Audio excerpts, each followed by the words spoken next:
ఏందో తెలిసిన సారో, ఇది మా రైతుల కష్టం.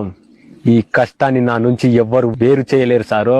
ఇది సార్ నా బ్రాండ్, నా ప్రాణం నా ప్రజల కోసం, ఈ దేహం నా దేశం కోసం.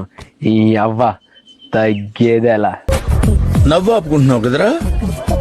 ఎరా ప్రశాంత్, ఇంకెన్ని రోజులు చెప్తావు రే ఇట్లా దొంగ మాటలు?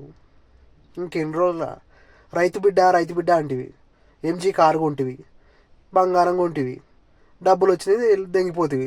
ఇంకా రైతు బిడ్డ అని ఎవరి మోహన్ చేస్తున్నావురా? పెద్ద దొంగవురా నువ్వు అని ఎప్పుడో చెప్పాను, స్టార్టింగ్లో చెప్పాను.